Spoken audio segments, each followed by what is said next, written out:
The crystal chandeliers in Mom's dining room cast perfect light across the mahogany table. I'd learned to appreciate how expensive everything looked here. The imported Italian plates, the Belgian linen napkins, the centerpiece that cost more than most people's monthly rent. My sister Rachel had insisted on this family dinner, though I suspected it was really about showing off her engagement to the investment banker sitting beside her. So Emma, Rachel's fiancé Devon began, cutting his Wagyu beef with surgical precision. Rachel mentioned you're still doing the art thing? I took a small bite of asparagus. I paint, yes. How charming, Mom interjected, refilling her wine glass. Though we keep hoping she'll grow out of it.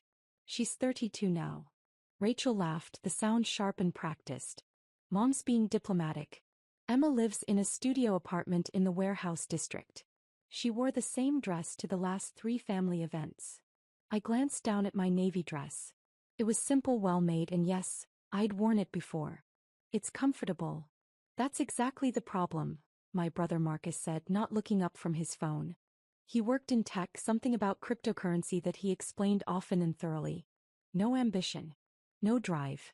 Just painting things nobody wants. Devon's expression shifted to something between pity and discomfort. Well, the arts are important for culture and things.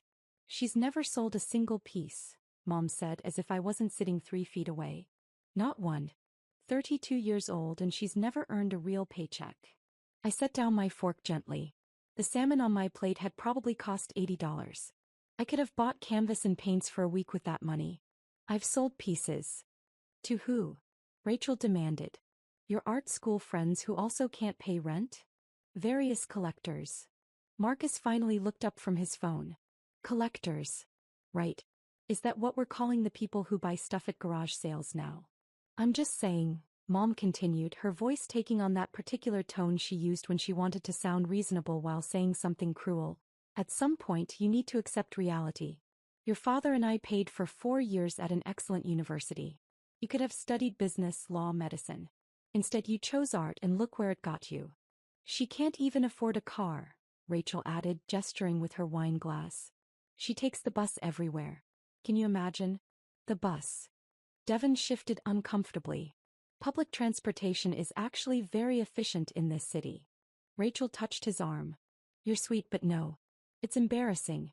Emma, you could work at Dad's firm. Receptionist, maybe? At least you'd have health insurance. I have health insurance.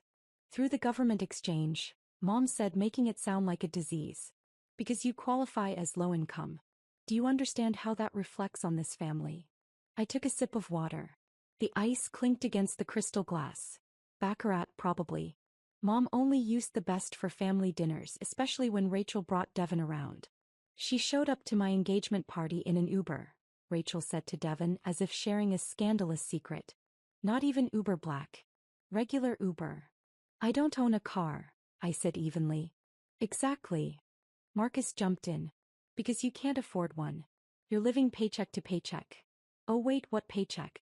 You're living off whatever random people give you for paintings they probably use to cover wall stains. Mom sighed, long and theatrical. We had such hopes for you, Emma. You were so bright in school. Remember when you won that essay contest in 10th grade? We thought you'd be a writer or a professor. Something respectable. Instead she paints, Rachel said, shaking her head. Pictures of random things. Landscapes. Portraits. Nothing even original. Actually, I started. And don't get me started on her studio, Mom interrupted. I visited once. The building should be condemned. Concrete floors, exposed pipes, no proper heating. She has a hot plate for cooking, for heaven's sake. It has character, I said quietly. It has roaches, Mom corrected. I saw 3 of them. 3. In broad daylight. Devon was looking increasingly uncomfortable, his fork hovering between his plate and his mouth. Well, I'm sure Emma's doing what makes her happy, and isn't that what? Happy doesn't pay bills, Marcus interrupted. Happy doesn't build equity. Happy doesn't prepare for retirement. You know what she has in her 401k? Nothing. 0. I checked. I blinked. You checked my retirement account? Mom gave me access, he said dismissively. Someone needs to monitor the family's financial health. Your liability, Emma. A 32-year-old liability with paint under her fingernails and delusions about making it as an artist. Rachel leaned forward, her engagement ring catching the light. 3 carats, she'd mentioned. Several times. It's just sad, honestly. Devon's sister is a doctor. His brother's a partner at a consulting firm. And then there's you, the failed artist who can't even afford to frame her own work. I frame my pieces, I said. With what, popsicle sticks? Marcus laughed at his own joke. Mom reached over and patted my hand, her expression dripping with synthetic sympathy. Sweetheart, we're not trying to hurt you. We're trying to help. You need to face facts. You're not going to make it as an artist. It's time to get a real job, something stable. Maybe meet a nice man with a career, settle down. Devon, doesn't your firm have openings for administrative assistants? I'd have to check. Devon said, clearly wishing he were anywhere else. See? Opportunities, Mom said brightly. You could work in a proper office where professional clothes contribute to society. Isn't that better than languishing in that terrible studio pretending you're the next Picasso? I never compared myself to Picasso. Because you couldn't, Rachel said. Picasso was successful. Picasso sold paintings. Picasso didn't live in a converted warehouse with questionable wiring and take the bus to buy ramen noodles. I took another bite of asparagus. It was perfectly seasoned, probably prepared by the chef Mom hired for these dinners. She'd stopped cooking herself years ago once Dad's hedge fund really took off. You know what I think? Marcus set down his phone with emphasis. I think you're being selfish. Mom and Dad invested in your education, in your life, and you've given them nothing in return except embarrassment. Do you know what it's like for Mom at her country club? How are your children? Oh, Rachel's marrying an investment banker, Marcus works in tech, and Emma? Well, Emma paints. We tell people you're still finding yourself, Mom said sadly. At 32. Still finding yourself. Most people have found themselves by 25, Rachel added. But not Emma. Emma needs more time to discover that she has no marketable skills and no prospects. Devon cleared his throat. Rachel, maybe. No, she needs to hear this, Rachel insisted. We're family. If we don't tell her the truth, who will? Emma, you're wasting your life. You have nothing. You've accomplished nothing. You're going nowhere. I'm content with my work, I said. Content, Mom repeated, making the word sound poisonous. Content with failure. Content with poverty. Content with being a disappointment. Do you even have any paintings in galleries? Marcus demanded. Real galleries, not some coffee shop that lets anyone hang their stuff? I've shown in galleries. Which ones? I took a sip of water. Exactly, he said triumphantly. She can't even name them because they don't exist. Or they're so small and pathetic they're not worth mentioning. Rachel turned to Devon with an apologetic smile. I'm sorry you have to see this. Emma brings down every family gathering. She just sits there in her cheap dress, eating our food, contributing nothing to the conversation except vague claims about her art career. She lives in a fantasy world, Mom agreed. Always has. Even as a child, she was drawing instead of studying, painting instead of networking. We tried to guide her, but she was stubborn. Delusional, Marcus corrected. The word is delusional. She thinks she's going to wake up one day and magically be successful without putting in any real work. I work every day, I said quietly.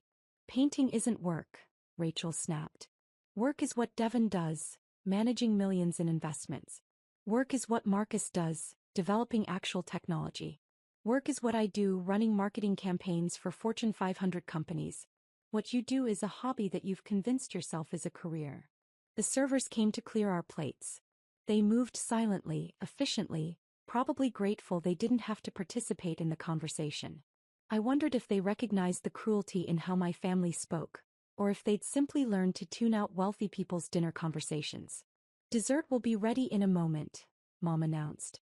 I had the chef prepare creme brulee. Emma, you'll love it. Though I suppose you never get to eat things like this in your apartment. I cook for myself. On a hot plate, Marcus said. Like a college student. A 32-year-old college student who never graduated into real life. Devon's phone buzzed. He glanced at it, then set it face down on the table. The markets are interesting today. Always, Marcus agreed, grateful for a topic change. I've been watching several stocks that could triple by year-end. Emma wouldn't understand, of course. She thinks money grows on trees or whatever artists believe. I understand economics, I said. Rachel laughed. You understand how to not have any money. That's different from understanding economics. She probably doesn't even know what a stock portfolio is, Mom said. Or compound interest, Marcus added. Or equity, Rachel continued. Devon shifted again. Should we maybe talk about something else? Mom finished. You're right. Emma's failures are rather depressing dinner conversation. Let's discuss the wedding instead. Rachel, have you finalized the venue? The grand ballroom at the waterfront, Rachel said, her whole demeanor brightening. 800 guests, full orchestra, imported flowers from Ecuador. Sounds beautiful, I offered. You'll be invited, of course, Rachel said in a tone that suggested this was a great generosity. Though please try to wear something appropriate. Maybe Devon can loan you money for a new dress? As a gift. That's not necessary, I said. It really is, Mom insisted. You can't wear navy blue again. People will talk. They already talk enough about our family having a struggling artist. Speaking of struggling, Marcus said, scrolling on his phone again. Emma, when's the last time you had a real sale? And I mean real, not $50 from someone who felt sorry for you. I sell regularly. To who? Rachel demanded. Name one person. My collectors prefer privacy. Marcus snorted. Collectors. Sure. Your imaginary collectors with their imaginary money buying your imaginary valuable art. You know what's really sad? Mom said, her voice dripping with false sympathy. Emma actually believes she's successful. She actually thinks she's accomplishing something in that awful studio, painting away her life. It's almost sweet in a tragic sort of way. It's pathetic, Rachel corrected. Let's call it what it is. Pathetic. The servers returned with the crème brûlée, placing the ramekins carefully in front of each person. The caramelized sugar tops crackled under the light. This probably costs more than Emma spends on food in a week, Marcus observed, tapping his spoon against the sugar crust. A month, Rachel corrected. Look at her. She's practically salivating. When's the last time you had a proper meal, Emma? One that didn't come from a can or a microwave. I eat well enough. Well enough, Mom repeated. The motto of the unsuccessful. Good enough. Well enough. Never excellent. Never exceptional. Just enough. Devon's phone buzzed again. This time he picked it up, his eyes widening slightly. Excuse me, he said, standing. I need to take this work call. He walked toward the kitchen, phone pressed to his ear. He works so hard, Rachel said admiringly. That's what real dedication looks like, Emma. Not playing with paints all day. I don't play. You do, Marcus interrupted. You play pretend. Pretend artist. Pretend career. Pretend life. Mom took a delicate bite of her dessert.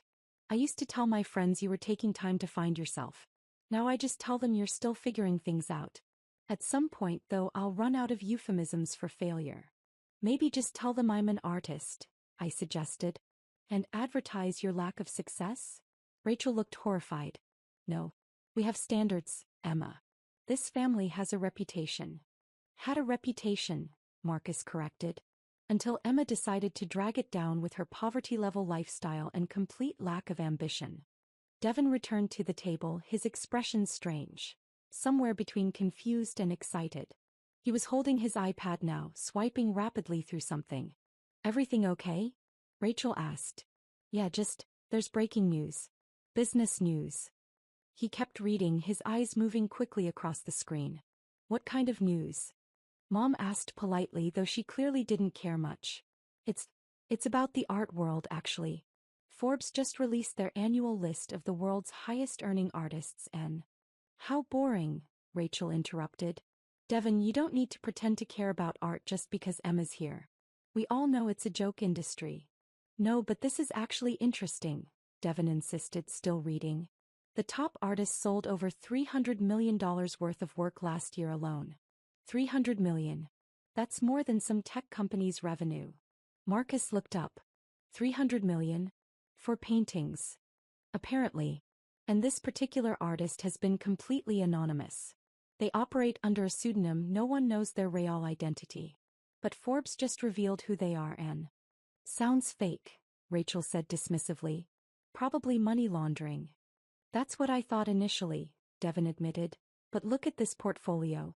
Museum acquisitions, private collections, corporate installations. This is legitimate. Who is it? Mom asked, mildly curious now. Devon kept reading, his finger scrolling. They operate under the name Meridian. Apparently, they've been selling through exclusive galleries for the past decade. Only about 40 pieces a year, but each one goes for millions. And they just sold a series to the Guggenheim for... He paused, reading more carefully. $87 million. For paintings. Marcus sounded skeptical. Contemporary mixed media, it says. Large-scale installations, immersive experiences.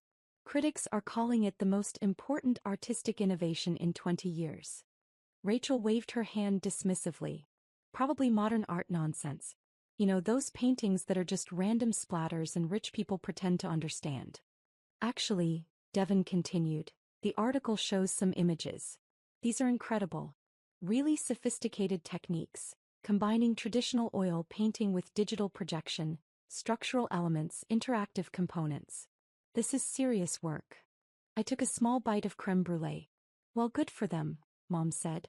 But that's the exception, not the rule. For every one artist who succeeds, there are thousands who fail. Like Emma. Exactly, Rachel agreed. Emma's been painting for years and has nothing to show for it.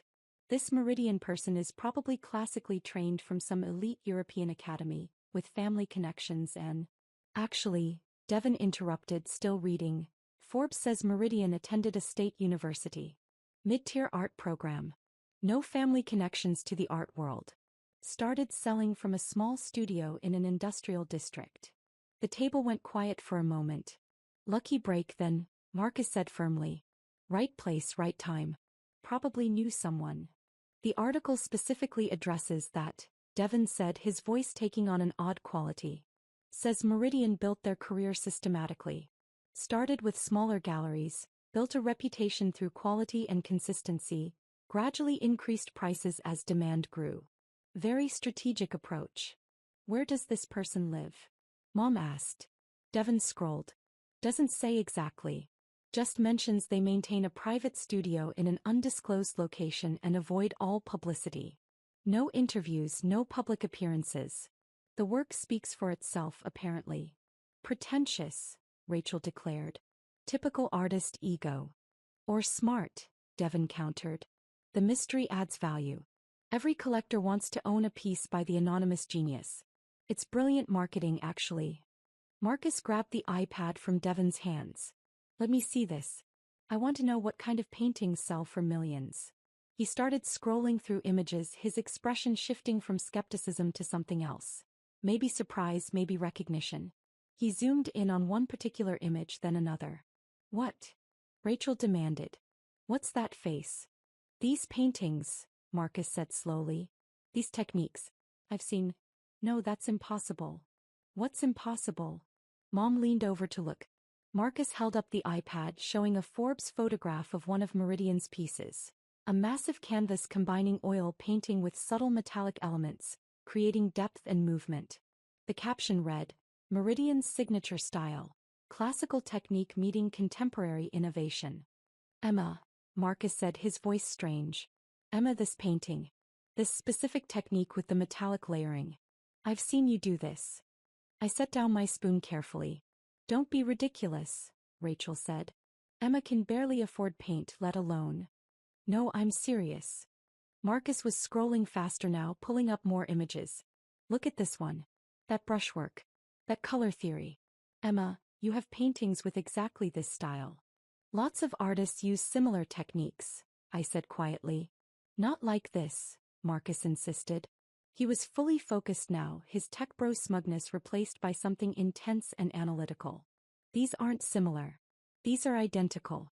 The way the light catches the texture, the specific ratio of traditional to modern elements. Emma, where's your studio? The warehouse district. Which building? The old textile factory on Meridian Street. Rachel's fork clattered against her plate. Meridian Street, Marcus repeated slowly. Meridian. The artist's pseudonym is Meridian. That's a coincidence, Mom said, but her voice had lost its certainty. Devon took his iPad back, typing rapidly. I'm looking up the property records for that building. Fama Studio is there. We can hear. The building was purchased 8 years ago and converted into artist studios. Owner is listed as ME Holdings LC. What's the ME stand for? Rachel asked. Devon kept typing. Looking up the LLC registration. It's registered to, oh my God. What? Mom demanded. It's registered to Emma M. Thatcher.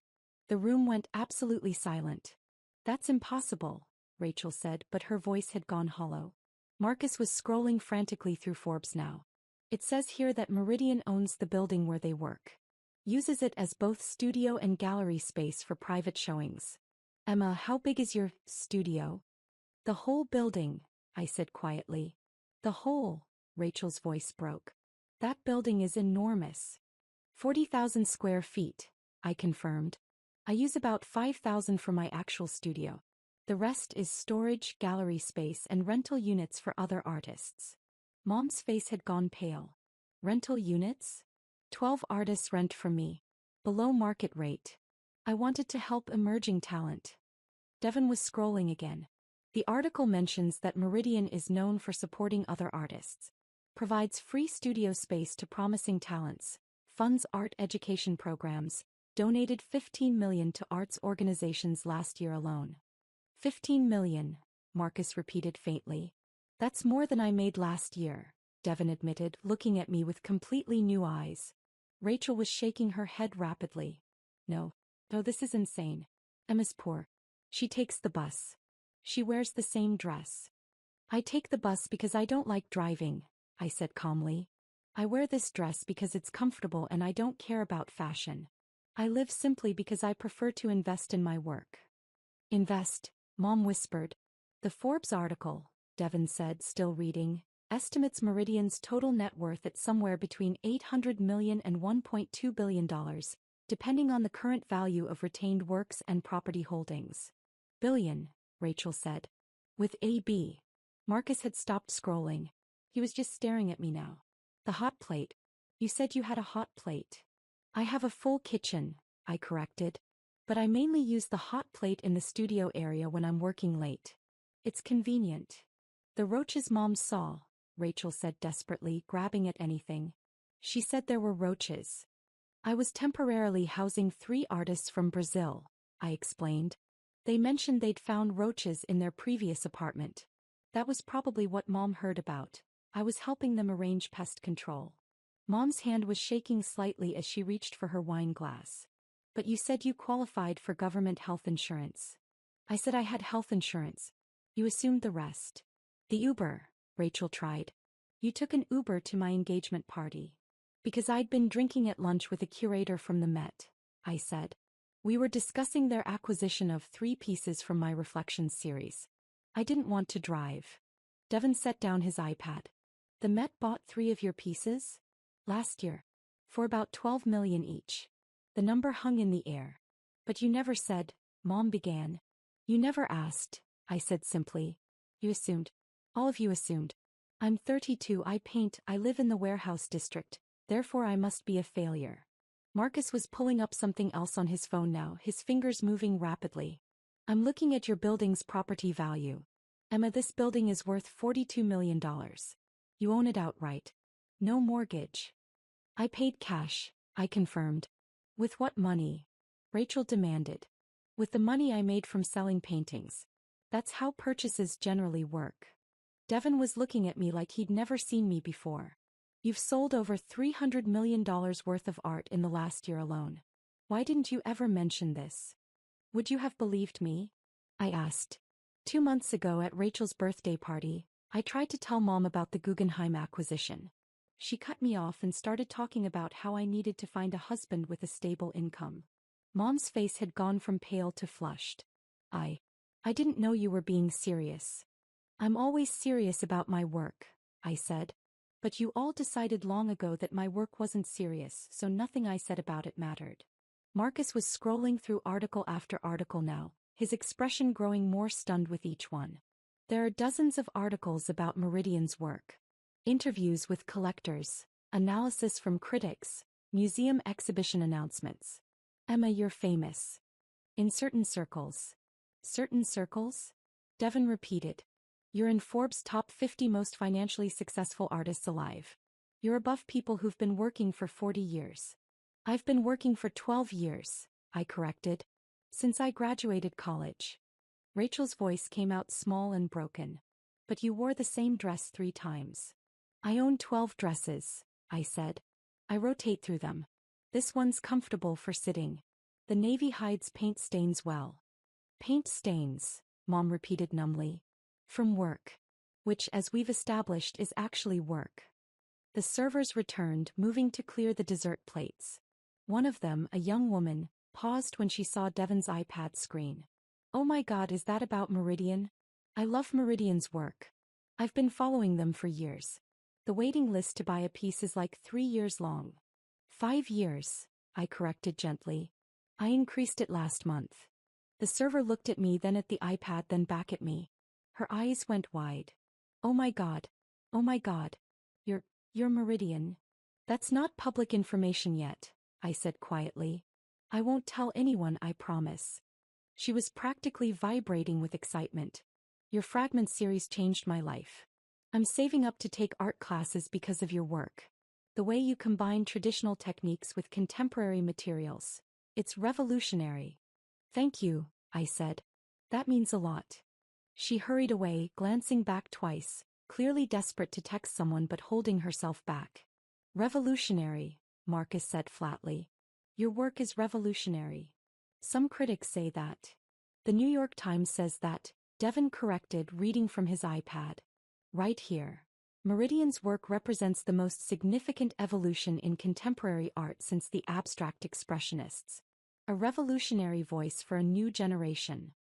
Rachel had tears in her eyes now, but they weren't sad tears. They were the tears of someone whose entire worldview had just shattered. You sat there and let us call you a failure. You called me a failure, I said calmly. I never agreed with you. But you didn't correct us. Would you have listened? Or would you have assumed I was delusional, lying, or exaggerating? The silence was answer enough.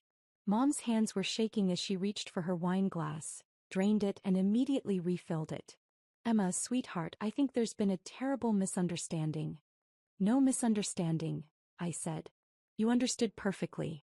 You understood that I paint, that I live simply, that I prioritize my work over material displays of wealth. You just drew the wrong conclusions about what that meant. Marcus was still on his phone and his face had gone gray. Emma, I need to ask you something. Do you have any investments? Stock portfolio? Anything like that? Why? Bez, I just remembered. 6 years ago you asked me about investing. You said you had some money saved and wanted advice. I told you to just put it in a basic index fund because you probably didn't have enough to make real investments worthwhile. I remember. How much money did you have saved? At that point, about 20 million. Marcus dropped his phone. It clattered on the table face up, showing a Forbes article titled Meridian, the anonymous billionaire artist who changed contemporary art forever. 20 million, he repeated. And I told you to put it in an index fund. I did actually. About 5 million of it. The rest I invested in real estate and art acquisitions. Some I donated. The index fund has done quite well though. Devon was reading rapidly. According to this, you own 3 other properties besides your studio building. A warehouse in Brooklyn, a converted church in Portland, and a... Emma, do you own an entire block in downtown Chicago? Just the old factory buildings. 6 structures. I'm converting them into affordable studio spaces for artists. The estimated value of those properties combined is... Devon paused, calculating. Emma, you have over 200 million in real estate alone. It's an investment, I said simply. Real estate in arts districts tends to appreciate, and I get to support the arts community at the same time. Rachel was crying openly now. I called you poor. I called you a failure. I said you waste your time. You did. Emma, I'm so sorry I didn't. You didn't know, I finished. But you also didn't ask. You didn't care enough to ask. You just assumed and decided and judged. Mom was gripping the edge of the table. Sweetheart, we can fix this. We can start over. You can come to the country club, meet my friends. And tell them what? I asked. That your daughter, the failed artist, turned out to be wildly successful? That you've been embarrassed by someone who was never actually embarrassing. We'll tell them we were protecting your privacy, Mom said desperately. That we knew all along but wanted to keep it quiet until the Forbes reveal. But you didn't know, I pointed out. And I'm not interested in your country club friends knowing anything about me. Marcus had picked up his phone again. Emma, I need to apologize. Seriously. I've been an absolute ass to you for years. If you'd known, you'd have treated me differently, I said. Which is exactly the problem. Your respect was conditional on my financial success. That tells me everything I need to know. That's not fair, he protested weakly. Isn't it? Devon cleared his throat. Emma, I just want to say I think your work is incredible. Even before knowing who you were, I've admired Meridian's pieces. There's one in the lobby of my firm's building, the Convergence series piece. I walk past it every day. You own that piece, I said. Or rather, your firm does. They purchased it for $23 million 3 years ago. It's appreciated since then. Current estimated value is around $40 million. He blinked. We paid $23 million for a painting? For a large-scale installation. 12 by 20 feet mixed media interactive light elements.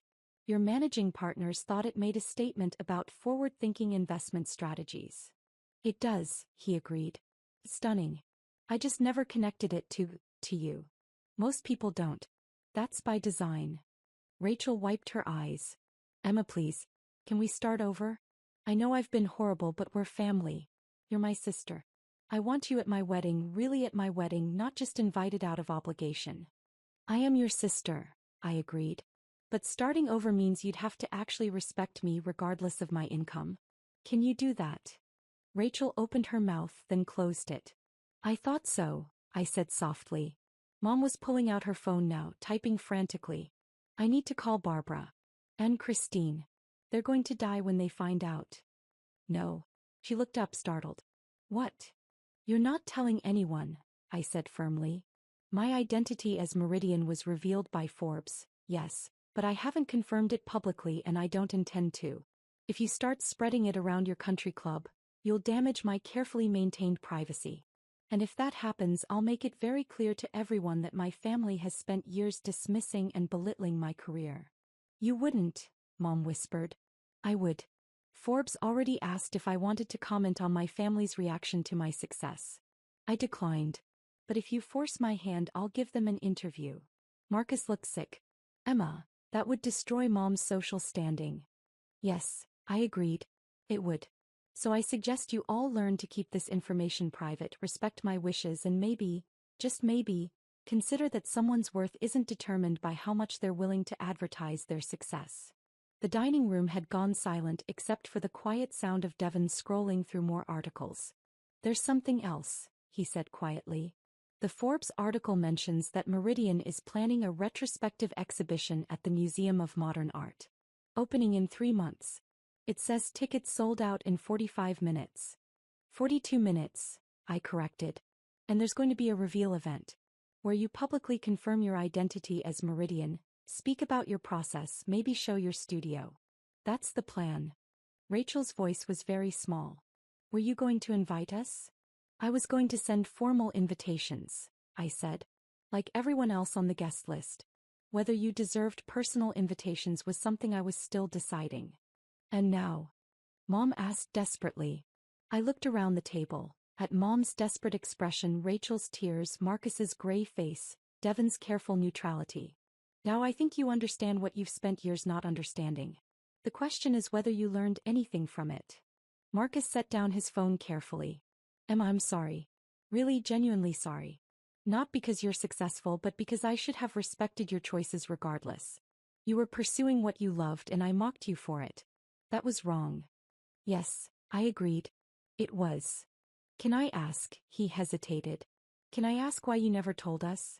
Just said, I'm Meridian, here's proof, stop treating me like this. Because I wanted to see who you really were, I said simply. When you thought I had nothing, you showed me exactly how you valued family versus status. Now I know. Mom was crying now, quiet tears running down her carefully made-up face. Emma, I'm your mother. I love you. Do you? I asked. Or do you love the idea of telling your friends that your daughter is a world-renowned artist? Because 2 hours ago, you loved me enough to call me a disappointment and suggest I give up on my dreams. I didn't mean. You meant every word, I interrupted gently. And that's okay. It hurt, but it was honest. Now I'm being honest with you. You're my family and I'll always be your daughter. But respect isn't automatic anymore. You'll have to earn it back. Devon's phone buzzed. He glanced at it and his expression shifted. It's my managing partner. He wants to know if I can confirm that my fiancé's sister is Meridian. He looked at Rachel. Should I?